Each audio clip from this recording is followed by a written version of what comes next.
की दोगे? तो बोला कि दे देंगे। हम कहे कि धनतेरस के पहले दोगे? तो बोला सर एक का क्या बात करते हैं, हम दो दो गाड़ी आपको दे देंगे।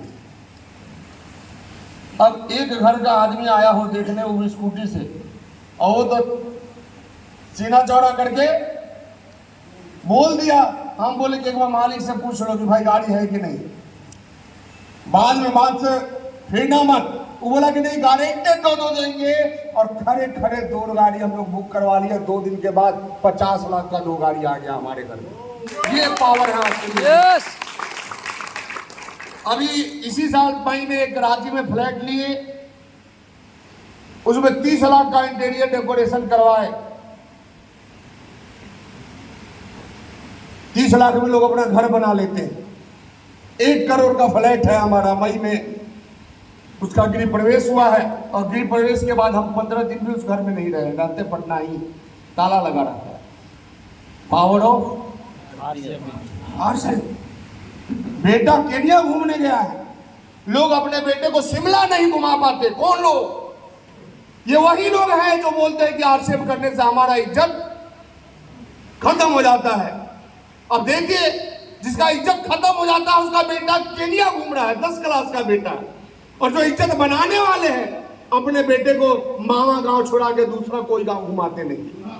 पावर ही नहीं, ये है पावर ऑफ आरसीएम। और ये हम कब का बात कर रहे हैं?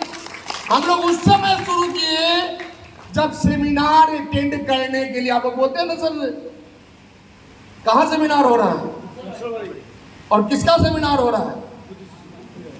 जिसका हाईएस्ट इनकम 7.5 लाख से ऊपर है आरसीएम बिजनेस में। हमारा एवरेज इनकम 3.5 लाख रुपया से ऊपर है हर महीने का। यानी कितना भी बिजनेस घट जाए इससे कम होने वाला नहीं है। उसका सेमिनार आप यहां सुन रहे हैं नक्सलबाड़ी में। और हम लोग सेमिनार सुनने के लिए 2 ही जगह था हमारे पास। चूल में रहते थे, या तो मालदा जाइए नहीं तो कटिहार आइए, दूसरा कोई जगह नहीं था। सामान भी लेना हो तो या तो पटना जाइए नहीं तो कटिहार आइए। वैसे परिस्थिति में हम काम के प्लान दिखाते थे, लोग बोलते थे बहुत बढ़िया है जुड़ेंगे, लेकिन क्या करें, दुर्गा पूजा में तो शर्ट पैंट खरीद लिए। अब एक काम करना, होली के समय में आना, यानी एक ही बार 6 महीने बाद जाता था प्लानिंग। आज आपके पास 400 प्रोडक्ट है, आपके पास 22,000 डिलीवरी सेंटर है, 200 से ऊपर डिपोज है आपके पास। हम लोगों को 40,000 रुपया महीना दिखाना होता था ना, तो बताना पड़ता था कि सुरेंद्र बस है हरियाणा के, उनका 40,000 रुपया महीना आता है। राजा राम जी हैं, उनका 60-70 हजार रुपया, 80,000 रुपया महीना आता है। यानी 80,000 बताने के लिए श्री गंगानगर और 40,000 बताने के लिए हरियाणा। आपको 40,000 बताना हो तो आमने सामने। सोच लीजिए 20 साल में क्या हुआ। जो इनकम हरियाणा में था वो 20 साल में आमने सामने हो गया। आज सुरेंद्र वत्स का इनकम कितना है? लगभग 50 लाख।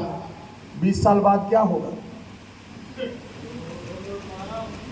20 साल बाद क्या होगा? जैसे 40,000 20 साल में आमने सामने आ गया, उसी तरह 50 लाख भी 20 साल बाद आमने सामने आ जाएगा। अब आपको देखना है कि उसमें आपका रहेगा कि नहीं रहेगा। 226 रुपया से शुरू हुआ था और आज कम से कम हमारा इनकम कितना है? 3.5। कितने अंक से शुरू हुआ? 226। 3 अंक से। और आज कितने अंक में है? कितने अंक में है? महंगाई 20 साल में कितने अंक को बढ़ाई है? 1 जीरो। और आरसीएम कितने जीरो को बढ़ा दिया?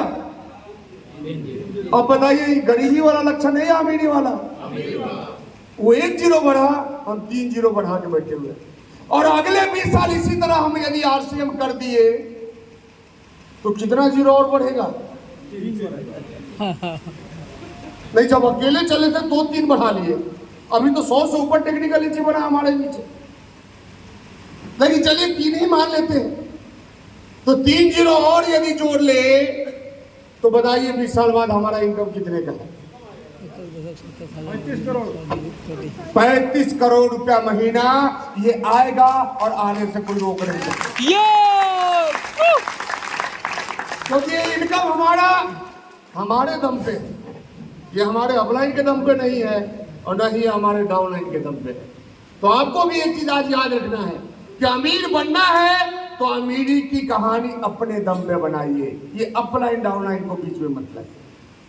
अपलाइन क्या है? रास्ता है, तो उस पर सिर्फ चलते रहिए।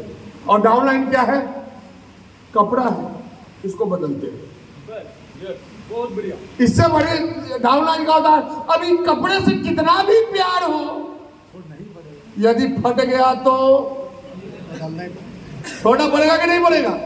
तो कपड़े से कभी भी प्यार नहीं किया जाता, तो डाउनलाइन से भी कभी प्यार मत कीजिए, वो प्यार करने का आइटम ही नहीं है।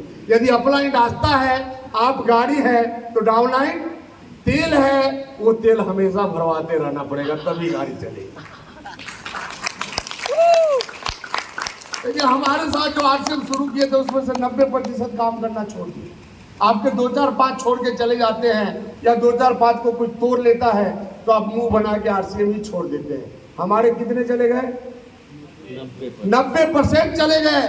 और जब वो 90% थे तो रॉयल्टी का भी इनकम हमारे पास नहीं था, और वो आज चले गए तो हम स्टार की बन। तो इंसान का जाना भी जरूरी है, नहीं तो फंसा के रख देगा आपको। तो फंसना चाहते हैं या बसना चाहते हैं? क्या चाहते हैं? बसना चाहते हैं तो क्या करना होगा? डेली प्लान क्या होता है? डेली नंबर 1, हाँ मेन बात याद रखिए, और नंबर 2 बताना। ये 2 काम छूटना नहीं चाहिए प्रतिदिन ईमानदारी से। ये 2 काम कर लिए आपको अमीर बनने से कोई नहीं रोक सकता। आपको तीसरा किसी भी चीज का जरूरत ही नहीं। ये 2 काम ईमानदारी से। तो आप लोग करने के लिए तैयार है? yes! सारे लोग तैयार हैं? yes! तो एक बार अपने अपने जगह पे खड़े हो जाएं, क्योंकि देखिए बैठे बैठे सफलता